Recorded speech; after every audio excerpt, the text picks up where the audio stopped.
At 9 a.m. today, the 9th day of the 9th month of the year, a 2-minute silence will be held to mark 999 Day. It is a tribute to the UK's emergency services, to the nearly 2 million people that keep them running, and of course to those who have lost their lives in the line of duty.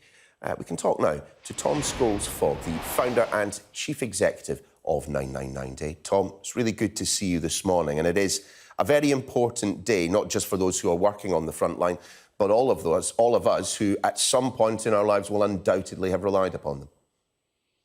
Absolutely. Emergency Services Day is that one day a year when the country can truly get behind and promote the incredible work and incredible people of the NHS and emergency services. And as you've just said there, every single person takes the NHS and the emergency services for granted. We know that when help is really needed, it will come just by dialing 999. And as you said, at 9 a.m. today, the UK will raise the 999 Day flags in honour of the emergency services. Indeed, His Royal Highness the Duke of Cambridge will be visiting a fire station in South London. I'm here in Shrewsbury, where I'll be attending an event with the Lord Lieutenant. But it's truly important that whilst we have an Emergency Services Day, the people should not just wait for that one day a year to honour our emergency services. You know, if you see a member of the 999 personnel all year round, stop them and thank them. I serve as a police officer myself and was on duty just after Keith Palmer was killed. You know, I was on duty in Lewisham Station. I had members of the public come up to me and my colleagues, shaking our hands, thanking us for being there. And those small words of gratitude, you know, thank you for being there, thank you for helping us, really do go a long way. Of course, Tom, well, as you just mentioned, part of the reason for a day such as this is to pay our respects to those who have fallen, as Keith did, in the line of duty. And it's not just, of course, police officers who put themselves in harm's way.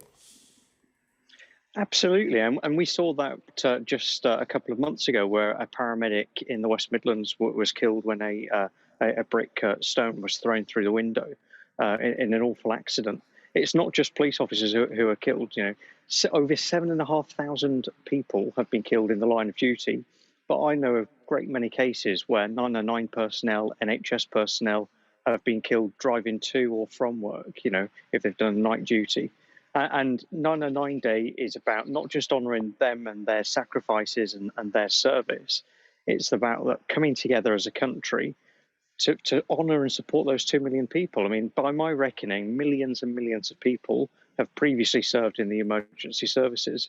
And that's why we need a day like this to actually show people what the challenges are of the emergency services and to really get the public to get behind them. Because if the public work with our 999 personnel, it makes doing the job an awful lot easier. Certainly does, I'm sure. Tom, of course, as well as honouring those that have fallen in the line of duty, paying our respects to those that go out there every day and help members of the public, not even expecting any thanks. It's also about educating the public to use these emergency services responsibly and perhaps even, you know, educate ourselves just a little bit.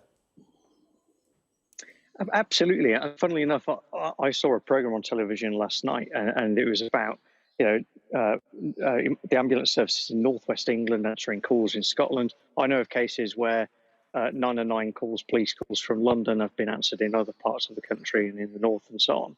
The emergency services and the NHS is a family. And if the public know when and when not to dial 999, then that saves a huge amount of resources. You know, we're seeing every police, fire, ambulance service under massive strain. You know, people are dialing 999, asking how to cut curries and what the football score is. I mean, sadly, this is taking place on a daily basis.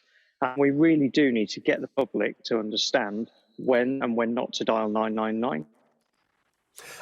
Tom, just a final thought from you. Obviously, you're a police officer yourself. You know what it is like to be out there on the front line. Do you think, just in general, that the British public do not have a sufficient respect or enough respect? Do you think we actually really understand what it is that those who are on the other end of the 999 phone call, what it is you guys actually do day in, day out? No, I don't think they do. And, you know, if you go to the United States, for instance, there's a great amount of support there for the first responders and for the emergency services. Whereas in the UK, we all take it for granted. Even members of the emergency services, we take the NHS, we take our 909 colleagues for granted, because we all know that when something bad really happens and we've got nowhere else to turn, dialing 909 will get us that help. But we've got so far to come as a country. I mean, I founded the 909 Day in 2016, and it's really great that in the last couple of years it's really taken off with the Queen's support and Prince Charles, Prince William's support. But we've got so much more to do as a country. This is about getting those 67 million people who live in the United Kingdom to truly understand what happens when you dial 999. I mean, I'm also, very much hoping and calling on the government to fund Emergency Service Day just as they do for Armed Forces Day, because currently there is no government funding, whereas Armed Forces Day gets a great amount of money each year. So I very much hope if we can get some government funding on that will also help that campaign of getting the public engaged and passing that on in terms of efficiency, because our call centres where 909 personnel are answering those calls, they're under a massive strain, but the public can help. Essentially, it's about using common sense. Don't dial 999 if you want to know the football score. It's for life and death situations. Well, Tom, the idea that perhaps members of the public should go and express their gratitude to members of the emergency services, I'm going to take your advice. So thank you for all that you have done, and thank you so much for joining us in the programme today. Really appreciate it. Thank you.